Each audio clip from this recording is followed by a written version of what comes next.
Jembe ndani ya kifungashio. Kulikuwa na wakati ambapo jembe lilionekana kuwa mwisho wa safari ya mkulima. Jasho linapogeuka kuwa chakula na ndoto kubaki shambani. Lakini kwa Eliza, binti mwenye miaka 26 tu, kwake yeye, jembe lilikuwa mwanzo wa safari mpya ya thamani, ubunifu na uthubutu, kama mrithi wa wazo la baba yake. Mimi naitwa Elizabeth Malia, ni mkurugenzi wa Maxiria Sunflower Oil. Ni mzaliwa wa Moshi, Kilimanjaro, wilaya Hai. Nimesoma katika shule ya msingi Ndronga. Pia elimu yangu ya sekondari nikaja nikaipata Kondoa katika shule ya Tana Girls. Nikaja elimu yangu ya chuo nimepata katika chuo cha ufundi VETA Dodoma, ambapo nimesoma front office miaka 3. Akiwa na taaluma ya receptionist level 3, wengi wangedhani kuwa angeishia nyuma ya dawati akipokea wageni na simu. Lakini ndani yake kulikuwa na sauti iliyomwambia usiwe mtazamaji wa uzalishaji, kuwa sehemu ya mabadiliko. Na hapo ndipo alipoanza hatua za kurithi kazi za baba kwa kujifunza kwa vitendo. Kwa hiyo niliendelea kuwa na support wazazi, shambani nitaenda, huku nitaenda hivyo. Hapo ndipo baba alipokuwa anaanza kununua alizeti na kulima. Sasa baba wakati analima alizeti, nikawa tunatoa alizeti na akawa anaenda kukamua kwenye mashine za watu. Kwa hiyo sasa hiyo ananiambia baki kwenye mashine, endelea kusimamia kazi. Baba atauza, kwa hiyo maisha yetu yataendelea hivyo. Badala ya kushika jembe shambani, Eliza alichagua kushika jembe la fikra. Alitembea vijijini, akakutana na wakulima wa alizeti waliokuwa wakivuna kwa jasho, lakini huuza kwa hasara. Akaliona pengo katika mnyororo wa thamani, kwani mazao yalikuwepo, lakini thamani yake haikufikiwa. Hapo ndipo ndoto yake ilipozaliwa. Nakumbuka baada ya hapo nilianza kununua alizeti. Gunia chache sana. Kwa kipindi hicho gunia moja lilikuwa linauzwa shilingi 30,000.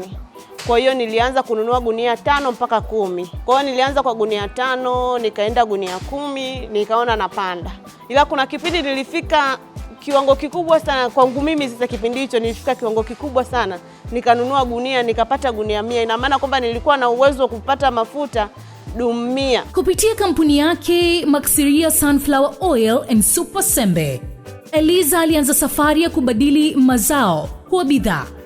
Hakununua tu alizeti, bali aliwekeza kwa wakulima kwa kuendesha kampeni ya matumizi ya mbegu bora, mbolea na viuatilifu asilia, akitukumbusha kuwa ubora wa bidhaa yake unaanzia shambani. Nilijifunza kwamba mbegu nzuri na za kisasa, ukitumia viuatilifu asilia unapata matokeo mazuri sana.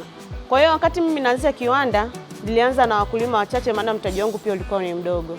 Kwa hiyo nilianza na wakulima wachache. Vile mtaji unavyozidi kuongezeka, nilikuwa naendelea kupanua masoko, nikiwa na maana kwamba wakulima wanaendelea kuwaongeza, wanaendelea kuwa wengi. Leo hii Eliza anafanya kazi na wakulima 71.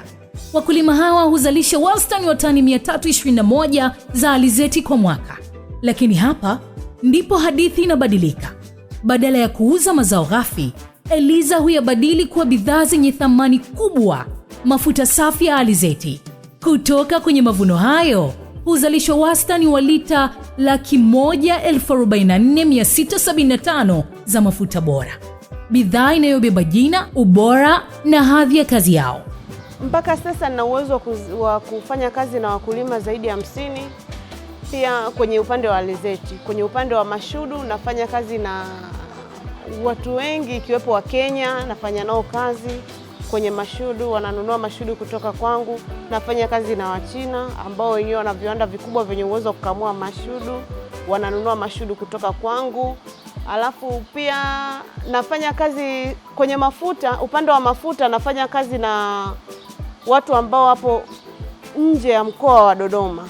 Nikiwa na maana kwamba nafanya kazi na watu wa Dodoma, nafanya kazi na watu wa Njombe, nafanya kazi na watu wa Makambaku, nafanya kazi na watu wa Iringa, nafanya kazi na watu wa Songea. Kwa hiyo soko langu la mafuta kidogo, namshukuru Mungu. Katika uso wa Eliza tunaona taswira ya kizazi kipya cha wanawake wanaochagua kubadili simulizi.